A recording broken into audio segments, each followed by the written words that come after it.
Historiography. A big long word that most people have never even heard of, let alone know the meaning of.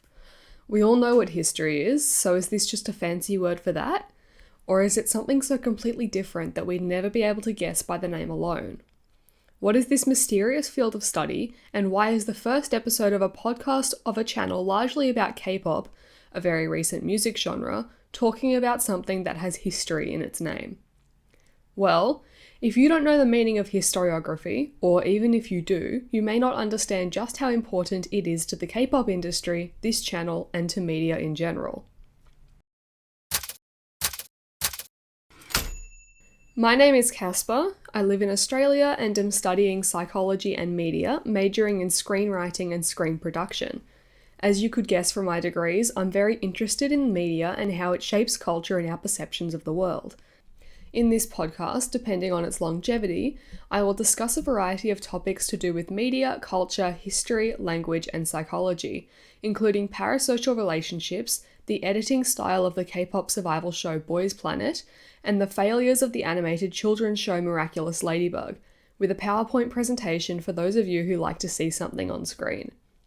And, for a teaser of a future episode and my current obsession, here is a picture of a woog. This episode will cover the definition of historiography, how the discipline functions, the history of the academic discipline and what it means in academia, what it means in non-academic studies, my history with historiography, and the influence it will have on this series. If you're watching this on YouTube, feel free to skip to the sections that interest you using the chapters in the video or the timestamps in the description. So, historiography. What the hell even is it? The topics I listed earlier may seem very different from one another, but they all have one thing in common: historiography. Historiography is defined by Oxford Languages as the study of the writing of history and of different histories, or, as expected, more accurately by Urban Dictionary as the study of historians throwing shade upon one another's historical theories. But these definitions can be a bit confusing anyway. There's a reason historiography is only offered as a study in higher levels of schooling in Australia. So, it's the study of history. But history is already a field of study, isn't it? The best way to illustrate the difference between history and historiography is to look at a particular event. Let's think about the easiest to understand example I've been given: the building of the Colosseum in Rome. The history of this event would be everything we usually think about. When it was built, who by and how long did it take, who recorded it, and what did they say about it. All of that good stuff. But historiography is a bit more than that. Historiography is the act of a historian staring at the history of the Colosseum and asking, how did we get this information? Is it accurate? What might have biased these results? Who recorded this data? Why and how? And then they look at other historians' interpretations of those events and consider whether those reports were biased. In this way, we can see how history as a field of study has changed over time, from storytelling to a specific scientific practice, to the varied interpretations that we have today. Historiography evaluates these approaches to history, and by looking at a range of historical interpretations, we may be able to create a more well-rounded vision of that event. If you're now wondering how we can ever find the one true version of events, well, you're starting to see the same issues historiographers deal with. And, although everyone has their own opinions, the general consensus seems to be that the truth is a societal construct, and that there is no real truth in history. Instead, there are only the many perspectives that still exist. And all we can do with those perspectives is to critique them and their bias, analyze them, and combine them all to create a sort of mosaic of the lives and thoughts of many different people. Because if there's one thing that is very clear to historiographers, and even regular historians, it's that history tends to be incredibly biased. This is where sayings like history is written by the victors come from. Historiography as an academic discipline involves a lot of collecting sources, then collecting sources about those sources, and then collecting sources about the sources that were about the sources, and collecting information that contradicts other information, and making huge mind maps in an attempt to even start to understand what was going on.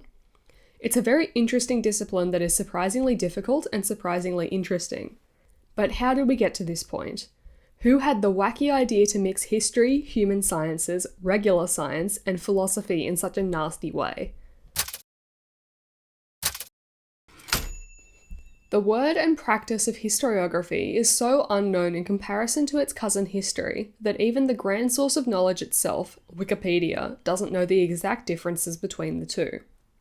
Just look at this. The introduction paragraph is fine.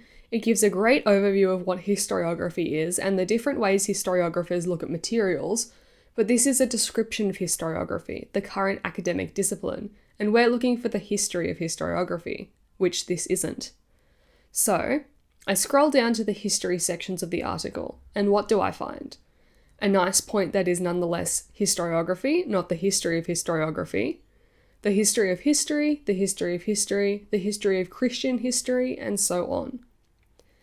The Wikipedia article describes historiography, or the history of history, rather than the history of historiography, up until the 19th century, which is definitely at least a little bit concerning.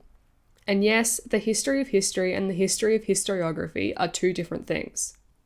In the 19th century, we finally get to the history of historiography, where the article discusses the various schools of history and historiography. Finally. It talks about the conflicting viewpoints which became the focus of historiography after the French Revolution. It talks about von Ranke, my hero of objective history. It talks about Marx, although in a more philosophical tone than historiographical, and talks about the move towards historiography as an academic discipline.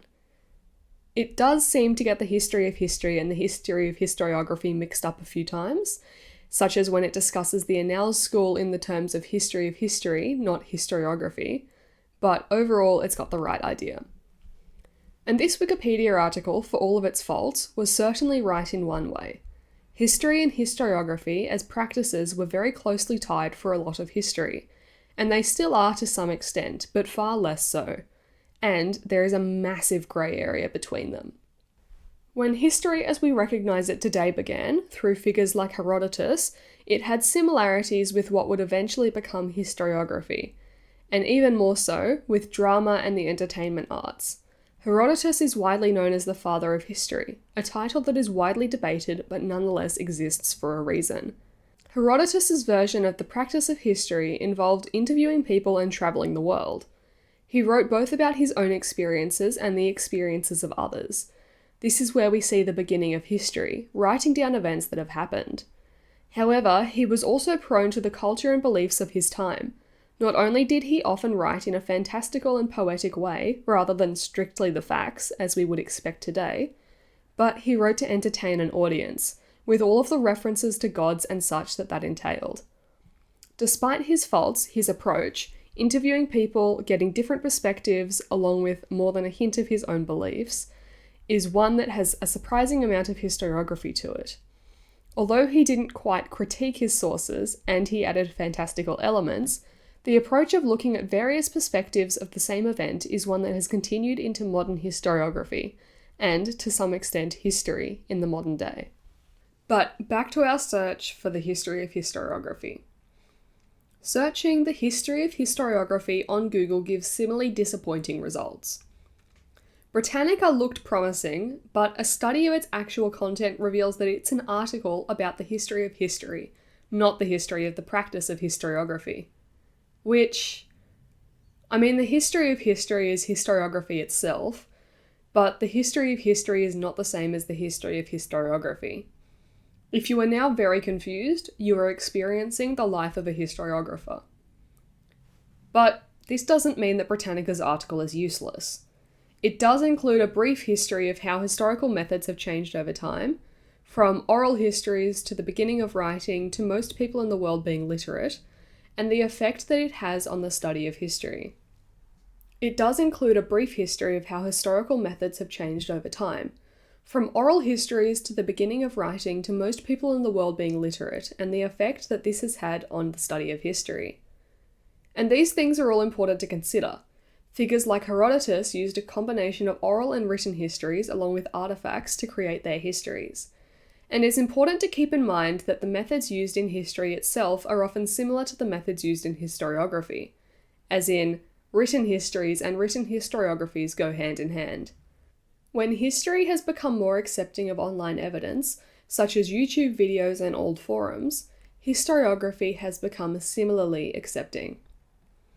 It's a very bizarre field to be interested in, because on one hand, the two areas are intrinsically linked, and on the other, they are massively different from each other. And if you call a historiographer a historian, or vice versa, there's a non-zero chance that they'll be offended. Looking further, we find an article on Brill.com, a website I had never heard of before, but which seemingly hosts academic articles. This particular article by R. Daskalov doesn't seem to be peer-reviewed, but is nonetheless an interesting academic journal article about the history of historiography. Mind you, the author defines the history of historiography as writing about history, not writing about historiography, which just shows that no matter how much historiography has grown as a discipline, it will likely always be a source of great confusion for anyone even vaguely involved in the field.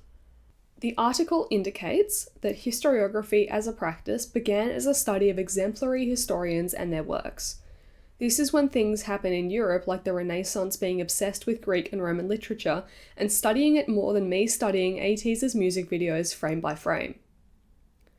Daskalov describes the history of historiography as originating in the Middle Ages and highlights its growth as a field in the 20th century, where post-World War II it became very interested in the interaction between politics, media, and history, as expected in the fallout of the Holocaust, which changed the world and perceptions of humanity forever. This is also when the emphasis on the motivations and biases behind historical texts became a bigger concern. And of course, is the point where my university stopped letting me access this article and I was unable to access the full thing to get screenshots.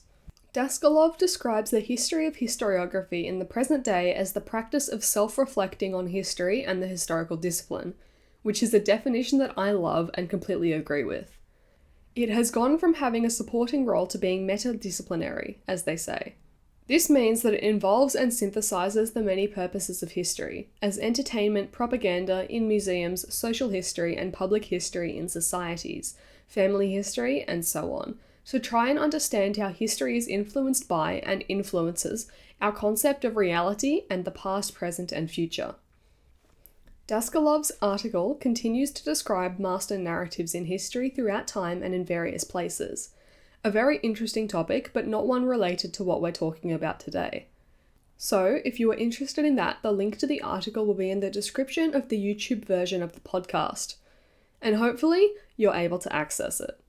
It was a great read, and I'm honestly pretty upset that I no longer can. I did find one more article on the topic on my favourite site, JSTOR. The article by J. Malborough is called History of Historiography from a Slightly Cosmopolitan Point of View, and is a, get ready for it, historiographical analysis of historiographies about the history of historiography which used historical sources to analyse them in a historiographical way. Does your brain hurt yet? Because mine definitely did reading this article.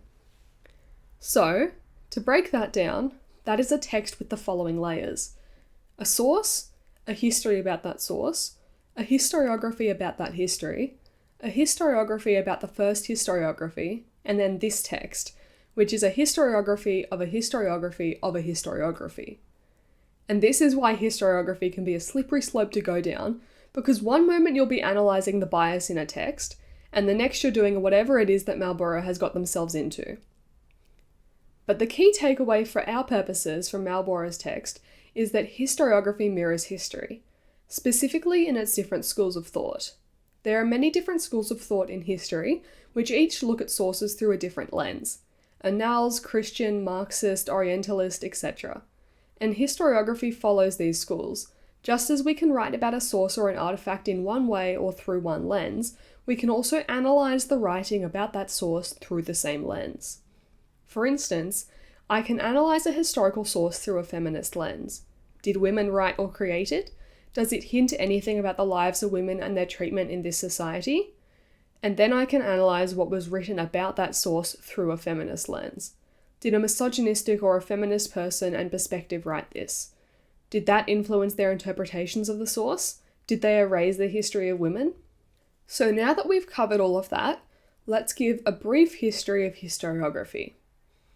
Although these kinds of concepts, critical analysis, looking at multiple perspectives, different lenses, etc., have existed since the beginning of history as a practice, historiography was first differentiated from history when scholars began studying exemplar works of history from the past, especially during the Renaissance. This was a common practice over the following centuries, and in the mid to late 20th century, in the fallout of World War II and the Holocaust, historiography became more focused on integrating various aspects of history, culture, and society, including media and politics.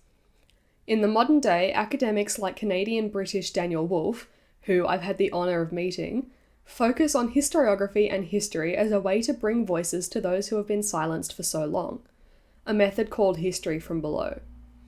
This is one of the pillars of modern historiography, along with meta-analyses of sources and historical documents. But how does the study of history relate to an animated children's show and the relationship that Jungkook has with his fans? Well, while historiography in the academic sense is the study of written history and other histories, it extends far beyond that, especially in the non-academic field, and covers public reactions to media, various interpretations of arguments, and critical thinking in general. So, let's talk about non-academic historiography. I have no doubt that this has been around for a long time as well, but like academic historiography, it's only become more common recently. Most non-academic sections of a field of study are just a group of undergraduates and high school graduates running around making opinion pieces about random things. And while this is definitely the case for non-academic historiography, I'm an undergraduate running around making opinion pieces, non-academic historiography is both unique as a non-academic discipline and as a form of historiography. First, it's different from other non-academic fields as people who conduct it usually have no idea that that's what they're doing. A lot of the non-academic historiography videos and pieces I'll be discussing later are written as historiography and opinion pieces, not with the intent of being historiography. But, nonetheless, for some of them, that is what they have become. Second, it's different from academic historiography in its content matter. Academic historiography, although it has expanded in recent years, is largely dominated by old white men and the kinds of things they like to study. The ancient world, the expansion of the British Empire, and Orientalism seem to be big ones. But non-academic historiography is dominated by pop culture, fandom activity, and queer debates and topics. This is partially because of the people who produce it, who are often young queer fans, and partially from the shift in internet and mainstream culture that we have been seeing, an increasing lack of self-awareness, control, and critical thinking, and the group of people who desperately push against that. Academia has little to no impact on our general lives as young people in this society, and no one who's grown up around so much technology wants to read through 100 pages of academic papers. But video essays are something that most of us can appreciate, and the bashing of franchises like Harry Potter and Twilight is definitely a way to instill an interest in critical thinking in the older half of Gen Z. It is deeply underrated and underappreciated, but I think that non-academic historiography may well be the road to saving us all from some technologically based social media Black Mirror hell, and the importance of that role cannot be understated. Mind you, most of the people who lack critical thinking skills in today's society are actually those in their 50s and older, and teenagers and youths are unfairly and disproportionately marked as stupid and gullible. But that's a topic for another day. For now, let's talk about my history with historiography and how I came to be talking to you about it today. So take a shot every time I've said historiography in this video. So, my knowledge of other countries' education systems is poor, but in Australia, or at least in New South Wales, where I'm from, we have a series of very interesting subjects you can choose to study in the senior years of high school. You can choose to do Extension English, in which you either write about how great Dr. Jekyll and Mr. Hyde is, or write a mini novel. You can do Extension Latin, a subject that I've never heard of anyone doing, and which is widely considered one of the hardest subjects, along with Extension 2 Maths, in which you basically talk about imaginative numbers so much that you forget how to do basic maths, and the final subject of the holy trinity of needlessly hard senior subjects, It's extension history, which takes a massive step up in difficulty from regular history, as it is both self-directed and, get ready for it, historiography. So, being the massive history buff that I am, and deciding that my entire personality should be decided by my Clifton strength of context, basically the historiography strength, I decided to pick this subject in my senior year. I had first been introduced to it when I kept getting low grades in regular history because I supposedly wrote like a historiographer, not a historian. And yes, I didn't believe it either, but there is a difference in how the two write. So, I came to this class where we discussed, well, what else but the history of history? We first talked about the lineage of historians who had led us to this point, which was a lengthier version of what I've discussed above. And then we get to our case study. Most extension subjects in New South Wales have case studies, where everyone in the class discusses one topic in extreme depth. This is where Dr. Jekyll and Mr. Hyde came from, and also my love of the Gothic, which will feature in future videos. In extension history, our case study was interpretations of convict women in our state. Which sounds boring, I know, but which took us collectively down a rabbit hole of misogyny, binary representations of women, colonialism, and the genocide of Indigenous peoples. It was sad, fascinating, and full of stories of strong women both in the past and present. Let's just say that women's history is a very important topic to learn about. And, although I had hoped we'd study one of my favourite historical figures, Elizabeth I, this was nonetheless an interesting exercise. There were two more things we did in extension history. The first was our own individual case studies. Mine was representations of the Chinese folk hero Mulan throughout history and differences in her representations in America versus in China. It was a very interesting topic that taught me a lot about China and Chinese history, and about the differences between individualistic and collectivistic cultures, and it's a topic that I hope to discuss later in this series. But the other thing we did was debate current events. And when I say debate, we didn't talk about who was right or who was wrong, although we definitely all had those opinions. Instead, we talked about the evidence that each party presented. Sure, we shouldn't ban Dark Emu, and Mark Latham is definitely racist, but at the same time, Bruce Pascoe used a lot of dodgy historical and scientific methods to make the claims that he did in his book. Neither side was necessarily right, although it was a common opinion among us that Pascoe was more so in the right than Latham. Instead, our discussion was about their methods. I hope that all makes sense, because I know that many of our discussions didn't. So, I spent my final year of high school, and a good chunk of the pandemic, thinking about convict women, Chinese heroes, Herodotus, and artists turned historians. And something happened to me. Something that's surprisingly common in people who take this subject. I became obsessed with historiography. Well, more so than I already was. The only difference was, while this obsession wore off my classmates after a year or so, for me it continued, and possibly even got stronger. Perhaps it's the special interests section of my neurodivergence. But nonetheless, I had an addiction to historiography, and I searched high and low to find people who shared my obsession.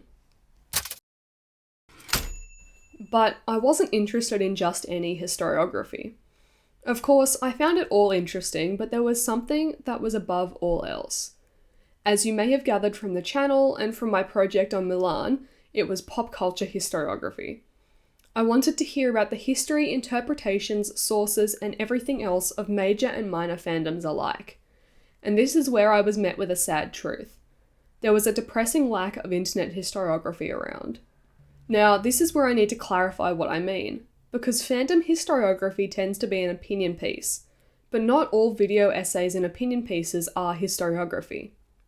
For instance, the YouTuber Izzy's, I'm so sorry if I said that wrong, discusses fandom history, but her videos rarely fall into historiography. There are many video essays on how trash of a book Twilight is, or Harry Potter and the death of the author, but most of them aren't historiography either. They're not picking apart different perspectives and different sources while covering the history of the event. They're just presenting the author's perspective of events and their own relationship to the text. And there's nothing wrong with that. I'm a huge fan of these types of videos and find them super fascinating, but they're not historiography. The best source of internet historiography I have found so far has been Sarah Z. whose videos have dissected the text and its history, as well as the history of the fans and their perspectives, and have systematically dismantled different sources and arguments, of course with that all-important emphasis on critical thinking. Some of Sarah's videos definitely don't fit the historiography category, but a lot of them do, especially when considering how politics and media shape both stories and our perspective of reality. Sarah's videos show how blurry the line is between historiography and not historiography, and how someone can make historiography videos without realizing that's what they're actually doing. Unfortunately, Sarah's channel and Patreon have been dead for several months now, a very sad development and one which was a contributing factor to me starting this podcast. I will say that after writing this script, she did upload another video, although the explanation for her hiatus was locked to her Patreon, of which I was no longer a part. Nonetheless, the hiatus was an important element in me starting this podcast, and so are her videos, so thank you to Sarah Z. And that's all well and good, but why am I here talking about historiography? Surely I could just start a podcast. I don't need to explain what it is for people to know what I'm talking about. Although many of my topics won't fit the definition of historiography, I felt it was important to start the series with a discussion of it and my history with it. It has massively influenced my university studies, my daily life and how I see the world, and especially my views of media. Every topic in this series will hold a grain of historiography, and since it will be the single factor linking every single episode, it seemed fitting.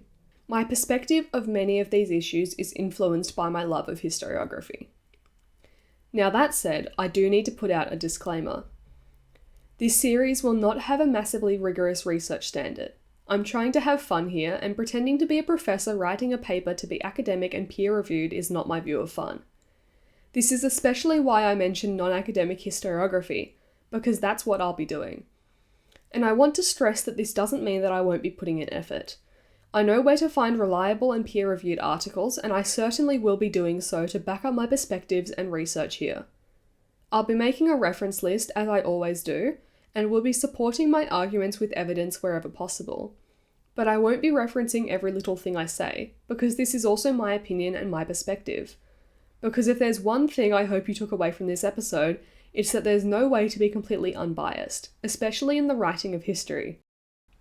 However, I also want to stress that I am a big fan of open research and sources, so if you have questions, concerns, or the like, especially about my research process and sources, please do let me know by leaving a comment, sending me a message, or whatever else.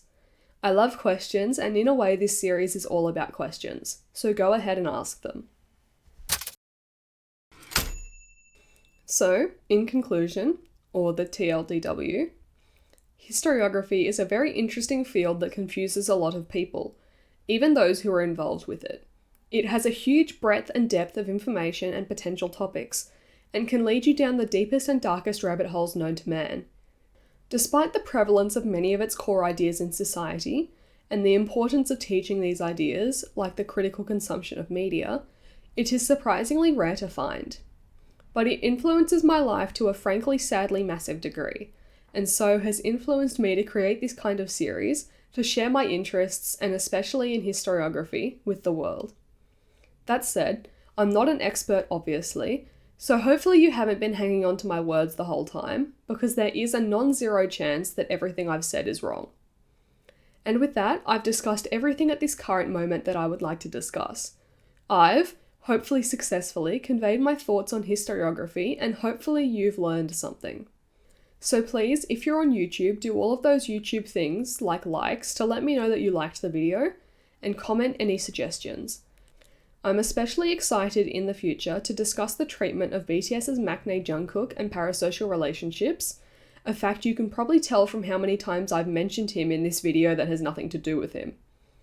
And of course, the interesting editing of the show Boys Planet, the failures of the reality show Dr. Phil, and the cozy, non-toxic game design of Sky Children of the Light. And if you think that's an odd combination of topics, let me tell you, my potential list of topics looks several magnitudes weirder. But I guess that's what happens when you're a neurodivergent kid with a billion interests and an obsession with historiography. But that concludes today's episode. Thanks for watching. I hope you've learned something, and I'll see you next time.